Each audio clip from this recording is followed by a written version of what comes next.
매일 먹는 평범한 밥 한 그릇이 당신의 수명을 단축시키고 있다면 어떻게 하시겠습니까? 약국에서도 병원에서도 잘 알려주지 않지만 여러분들의 노후 건강한 삶을 위하여 이 이야기를 털어놓으려 합니다. 안녕하세요. 저는 40년간 가정의학과 전문의로 살아온 82세 박은수 박사입니다. 오늘 영상 10분만 들으시면 우리 한국인이 매일 먹는 밥에 관한 충격적인 진실을 여러분께 알려드리겠습니다. 혹시 여러분 어제와 똑같은 밥을 드셨는데 오늘 아침에 유독 몸이 무겁고 혈당이 더 높게 나온 적 있으신가요? 분명히 같은 쌀로 같은 양을 지어서 드셨는데 말이죠. 제가 40년 동안 수많은 당뇨 환자분들을 진료하면서 깨달은 놀라운 사실이 하나 있어요. 똑같은 쌀이라도 어떻게 찢고 어떻게 보관하고 어떻게 데워서 드시느냐에 따라 여러분의 혈당과 혈압, 심지어 뱃살까지도 완전히 다른 결과를 만들어낸다는 거예요. 오늘 이 영상을 끝까지 시청하시면 세 가지 놀라운 것들을 얻어가실 수 있습니다. 첫째, 돈 한 푼 들이지 않고도 평소 드시던 밥의 칼로리를 확실히 낮출 수 있는 방법.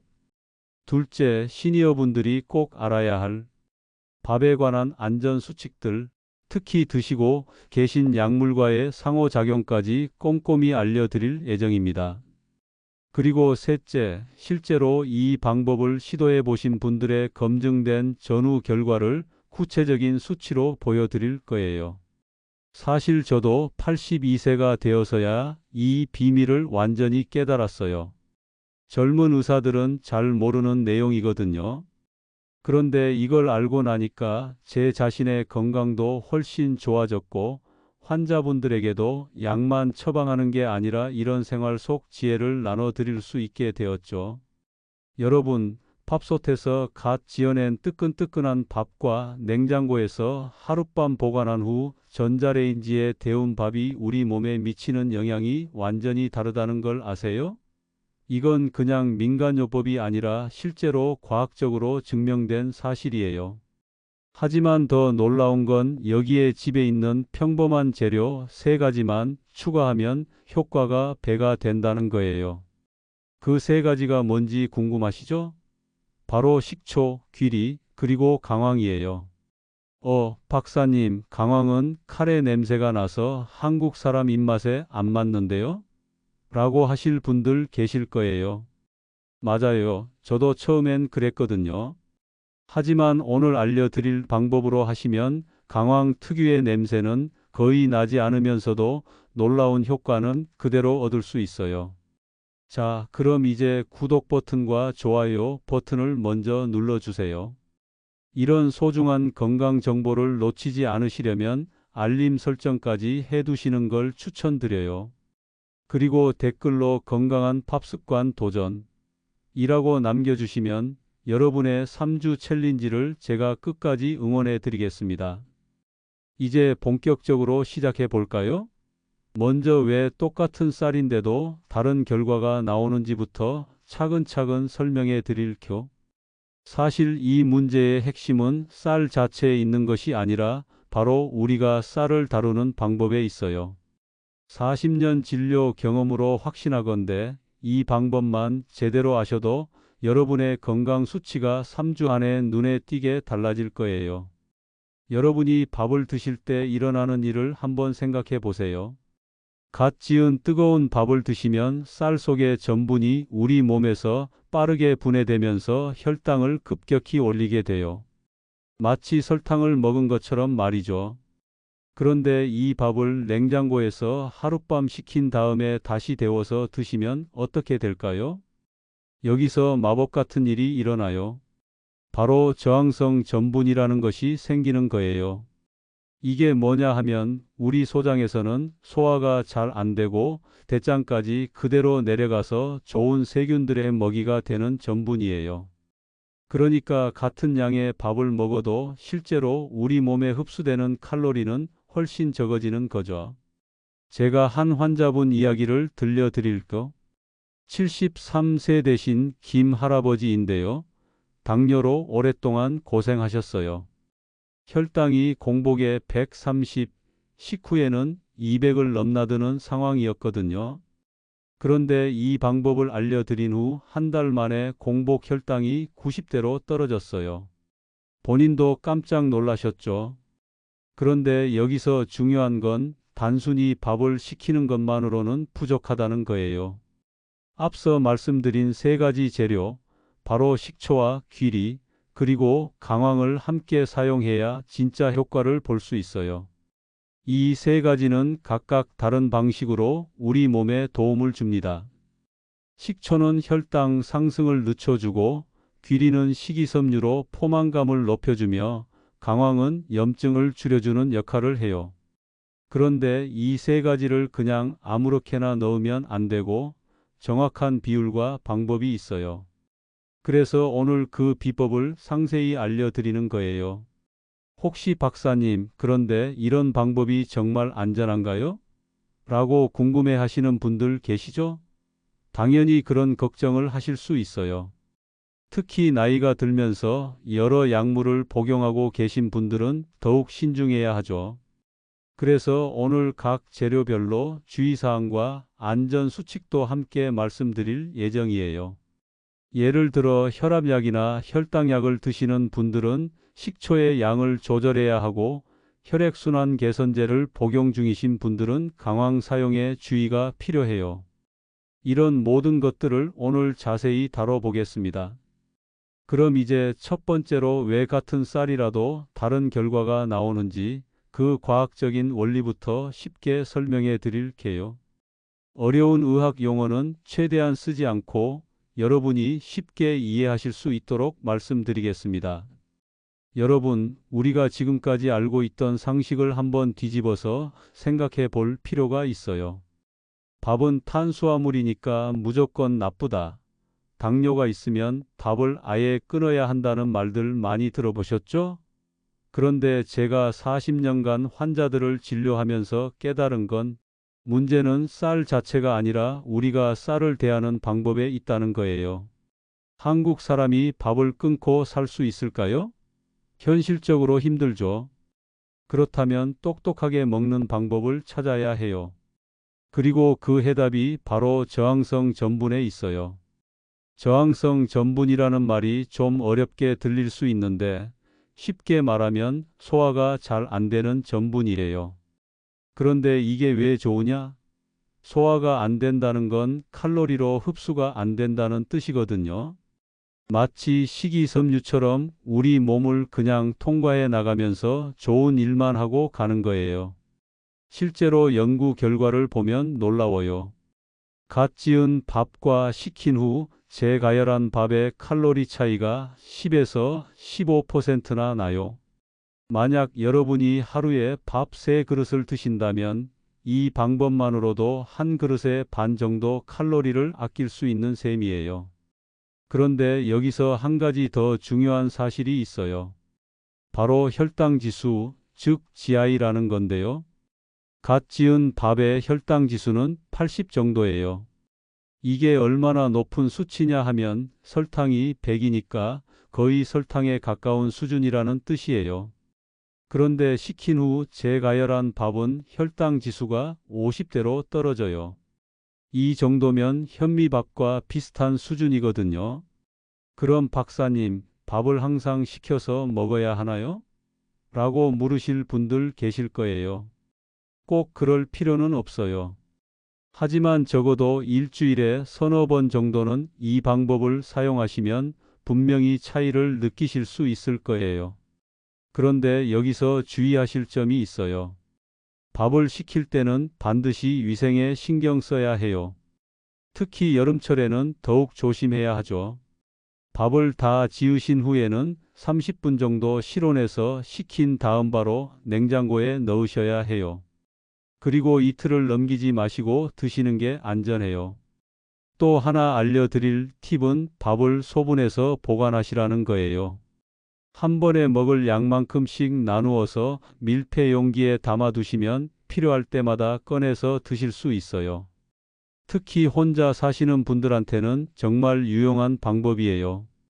그럼 이제 여기에 마법의 재료 3가지를 추가하는 방법을 알려드릴게요. 첫 번째는 식초예요. 식초가 혈당에 미치는 영향은 정말 놀라워요.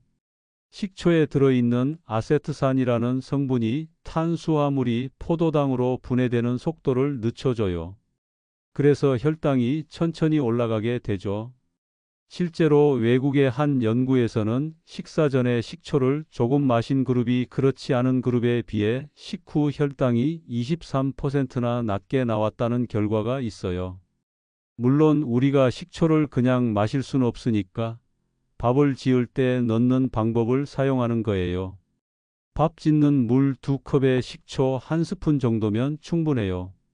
너무 많이 넣으면 신맛이 날 수 있으니까 처음에는 반 스푼부터 시작해서 점차 늘려가시면 돼요. 그리고 위가 예민하신 분들은 양을 더 줄이시거나 아예 빼셔도 괜찮아요. 두 번째는 귀리예요.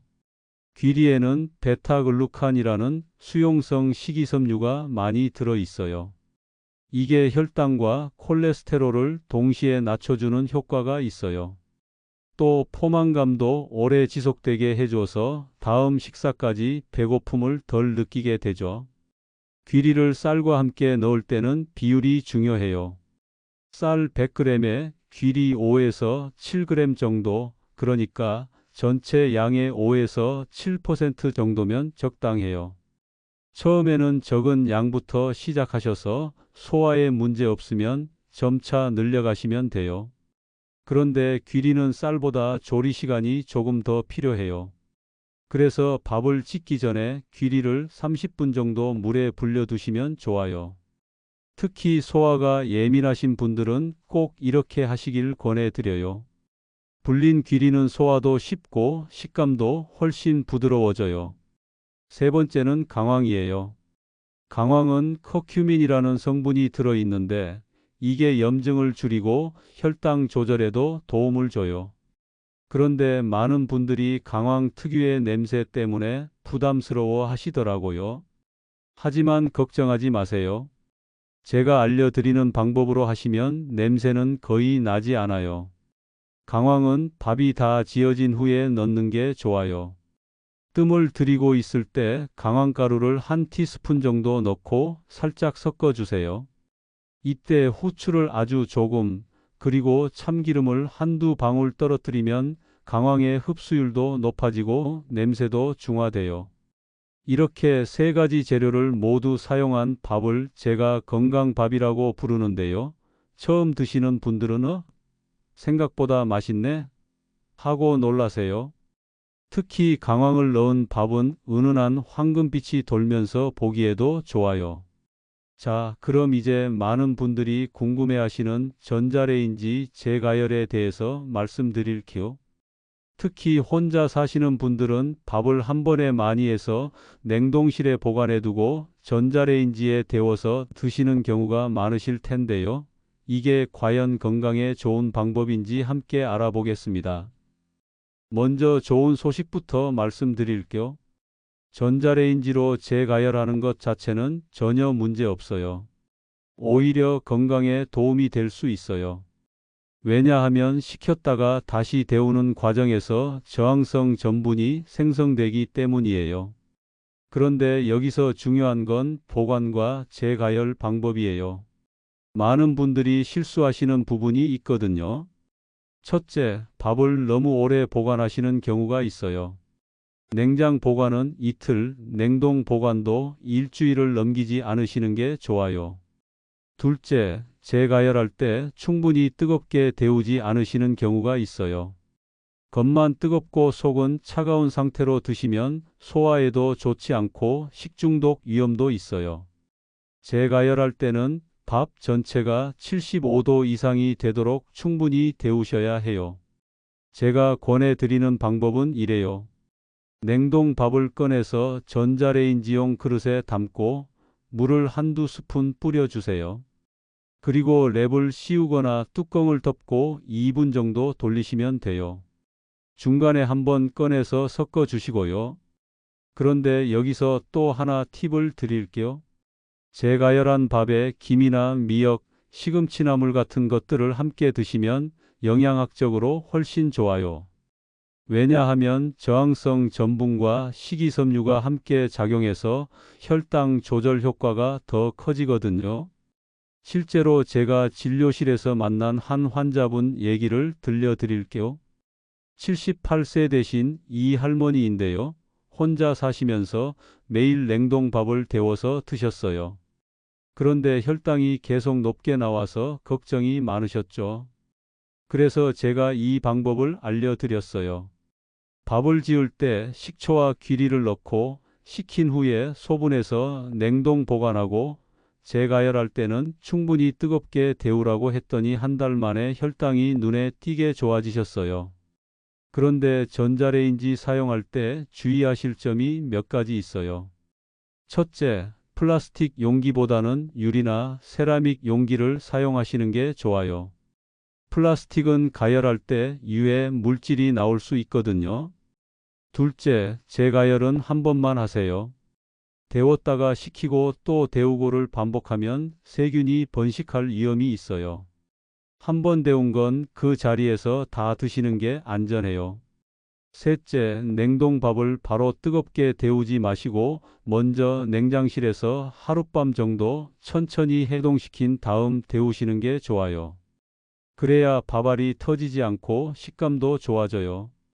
이제 밥 자체는 완벽하게 준비됐다고 치고 어떻게 드시느냐에 대해서 말씀드릴게요. 사실 같은 음식이라도 어떤 순서로 드시느냐에 따라 혈당과 혈압에 미치는 영향이 완전히 달라져요.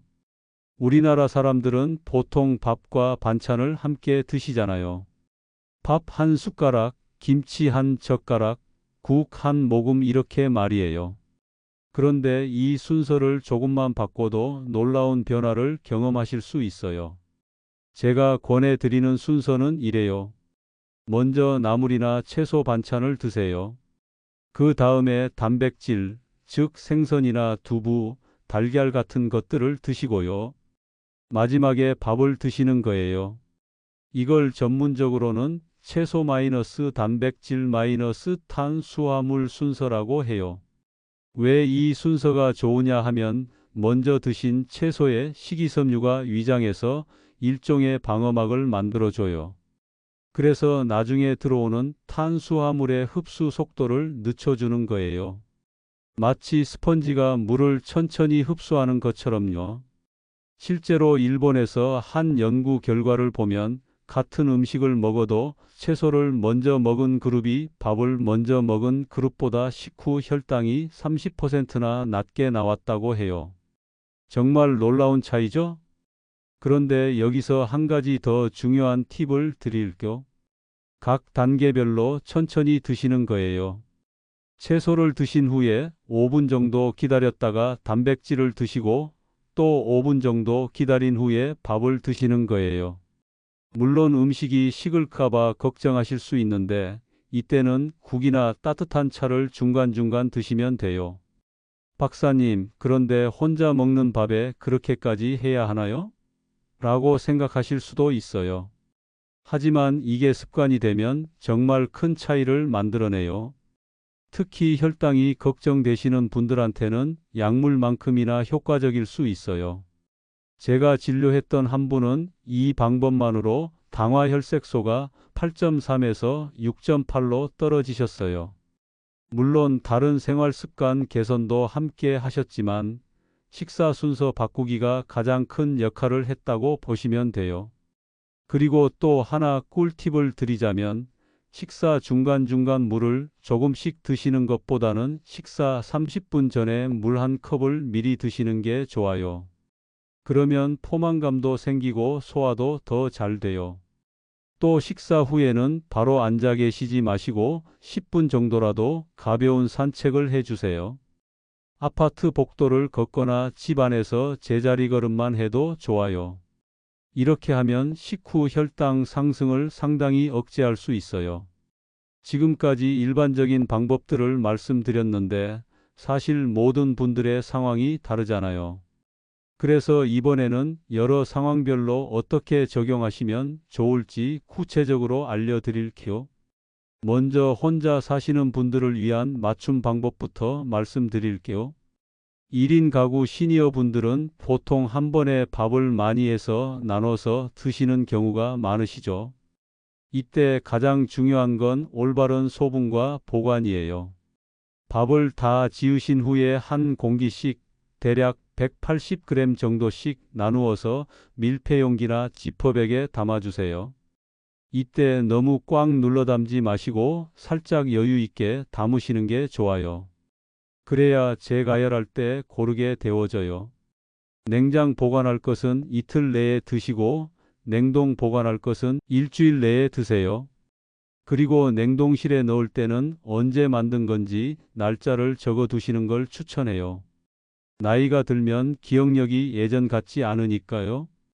두 번째로 당뇨 전 단계나 복부 비만이 걱정되시는 액티브 시니어 분들을 위한 방법이에요.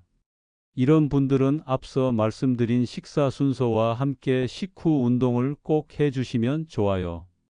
식사 후 10분간 집 주변을 천천히 산책하거나 날씨가 안 좋으면 집 안에서 제자리 걸음을 해주세요. 이때 보폭은 평소보다 조금 크게 팔을 자연스럽게 흔들면서 걸으시면 돼요. 너무 격렬할 필요는 없어요. 세 번째는 여러 약물을 복용하고 계신 분들을 위한 주의사항이에요. 혈압약이나 혈당약, 항응고제 같은 걸 드시는 분들은 식초와 강황 사용에 특히 주의하셔야 해요. 혈압약을 드시는 분들은 식초가 혈압을 더 낮출 수 있으니까 양을 절반으로 줄이시거나 아예 빼시는 게 안전해요. 그리고 항응고제, 특히 와파린 같은 약을 드시는 분들은 강황을 사용하기 전에 반드시 담당 의사와 상의하세요. 혈당약을 드시는 분들도 마찬가지예요. 이 방법을 시작하신 후에는 혈당을 더 자주 체크하시고 필요하면 약 용량 조절에 대해 의사와 상의하세요. 때로는 약을 줄여야 할 수도 있거든요. 네 번째는 치아나 소화가 예민하신 분들을 위한 방법이에요.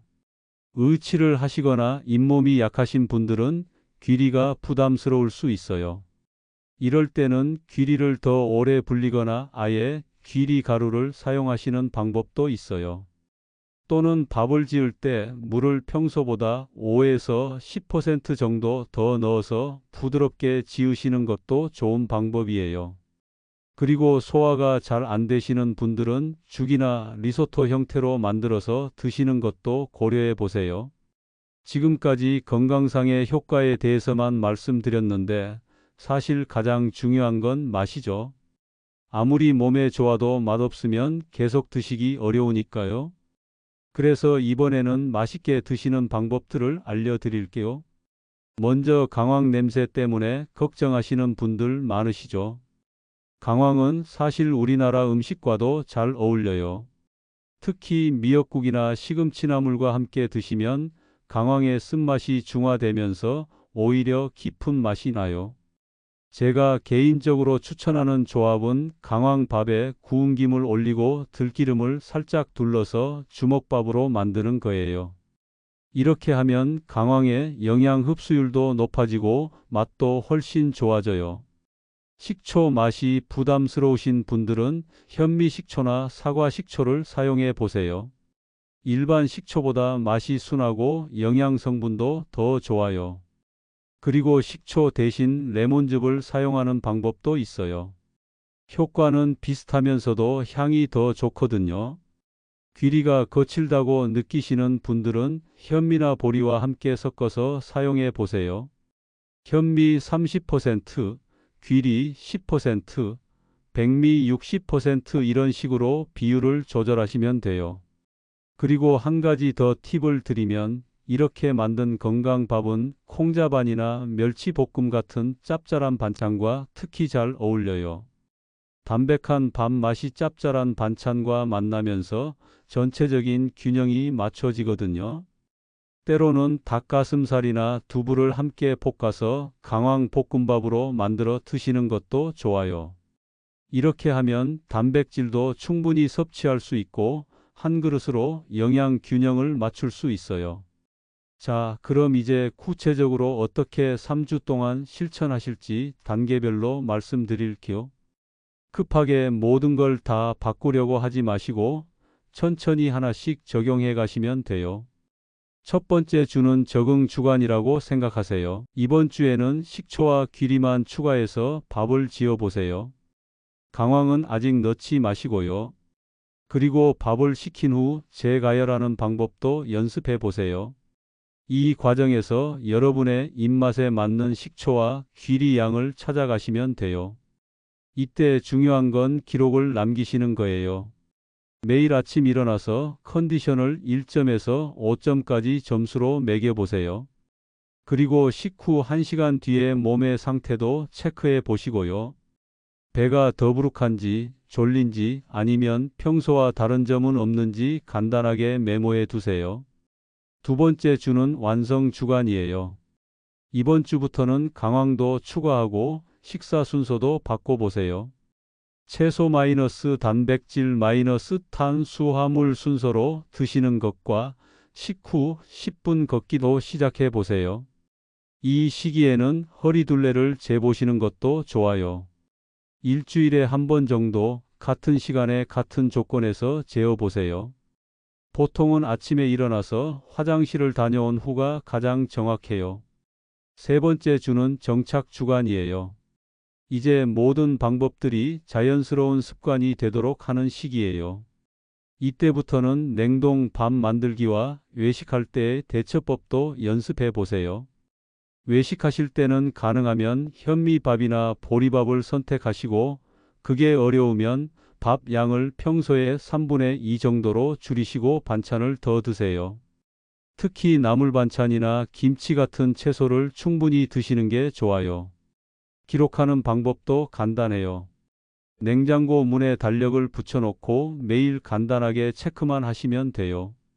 오늘 이 방법을 실천했는지 O, X로 표시하고 컨디션 점수 하나만 적어두세요. 3주가 지나면 첫 주와 마지막 주를 비교해 보세요. 컨디션 점수가 올라갔는지, 허리둘레는 줄었는지, 혈압이나 혈당 수치는 어떻게 변했는지 확인해 보시면 돼요. 분명히 긍정적인 변화를 경험하실 거예요. 여러분, 지금까지 긴 시간 동안 들어주셔서 정말 고맙습니다.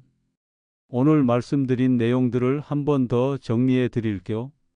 첫째, 똑같은 쌀이라도 방법을 바꾸면 완전히 다른 결과를 만들 수 있다는 것. 밥을 식힌 후 재가열하는 것만으로도 칼로리는 10에서 15%나 줄이고 혈당 지수도 크게 낮출 수 있어요. 둘째, 식초 1스푼, 귀리 5%, 강황 1티스푼. 이 세 가지만 추가해도 혈당 조절과 염증 감소, 포만감 증진까지 한 번에 해결할 수 있어요. 셋째, 식사 순서를 채소, 단백질, 탄수화물로 바꾸고 식후 10분 걷기만 해도 혈당 상승을 30%까지 억제할 수 있어요. 넷째, 각자의 상황에 맞는 맞춤형 적용이 중요해요. 혼자 사시는 분들은 소분 보관을, 복약 중이신 분들은 안전 수칙을, 소화가 예민하신 분들은 부드러운 조리법을 선택하시면 돼요. 하지만 무엇보다 중요한 건 꾸준함이에요. 하루 이틀 해보고 포기하시면 아무 소용이 없어요. 최소한 3주는 꾸준히 해보셔야 몸의 변화를 느끼실 수 있어요. 제가 40년 동안 환자분들을 진료하면서 깨달은 게 있어요. 가장 좋은 약은 바로 올바른 생활 습관이라는 거예요. 아무리 비싼 약을 먹어도 생활 습관이 잘못되어 있으면 근본적인 해결이 안 되거든요. 그런데 생활 습관을 바꾸는 건 결코 쉽지 않아요. 특히 나이가 들수록 더 어려워지죠. 하지만 오늘 알려드린 방법들은 기존 식습관을 크게 바꾸지 않고도 충분히 실천할 수 있는 것들이에요. 혹시 시작하기가 두려우시거나 혼자 하기가 부담스러우시다면 가족이나 친구와 함께 도전해 보세요. 서로 격려하고 응원하다 보면 훨씬 쉽게 습관을 만들 수 있을 거예요. 그리고 실천하시면서 궁금한 점이나 어려운 점이 있으시면 언제든지 댓글로 남겨주세요. 제가 가능한 한 모든 질문에 답변 드리겠습니다. 여러분의 건강한 노후를 위해 제가 아는 모든 지식을 나누고 싶거든요. 마지막으로 한 가지만 더 말씀드릴 거. 이 방법을 실천하시면서 몸에 이상이 생기거나 불편함을 느끼시면 즉시 중단하시고 담당 의사와 상의하세요. 특히 당뇨약이나 혈압약을 드시는 분들은 혈당과 혈압을 더 자주 체크하시길 권해요. 오늘부터 여러분도 건강한 밥 습관 챌린지에 함께 참여해 보세요. 댓글에 건강한 밥 습관 도전이라고 남겨주시면 제가 여러분의 3주 여정을 끝까지 응원해 드리겠습니다. 그리고 3주 후에는 꼭 결과를 공유해 주세요. 컨디션이 어떻게 달라졌는지, 혈당이나 혈압 수치는 어떻게 변했는지, 허리둘레는 얼마나 줄었는지 말이에요. 여러분의 성공 스토리가 다른 분들에게도 큰 힘이 될 거예요. 건강한 노후는 거창한 것에서 나오는 게 아니라 매일매일의 작은 선택에서 만들어져요. 오늘 알려드린 밥 한 그릇의 변화가 여러분의 100세 건강의 시작점이 되길 바랍니다. 82세의 나이에도 여전히 건강하게 여러분을 만나뵐 수 있는 것도 이런 작은 습관들 덕분이라고 생각해요. 나이는 숫자에 불과해요. 중요한 건 어떻게 살아가느냐죠. 여러분도 지금 시작하시면 충분히 건강한 100세 인생을 누리실 수 있어요. 저는 그걸 확신해요. 40년간 수많은 환자분들을 만나면서 느낀 건데, 나이와 상관없이 의지만 있으면 얼마든지 변화할 수 있어요. 오늘 영상이 여러분의 건강한 변화의 출발점이 되기를 진심으로 바랍니다. 다음 영상에서는 혈압을 자연스럽게 낮추는 호흡법에 대해서 말씀드릴 예정이니까 구독과 알림 설정 잊지 마세요. 그럼 여러분, 오늘도 건강하고 행복한 하루 보내시길 바라며 100세 지혜 TV에서 인사드립니다. 안녕히 계세요.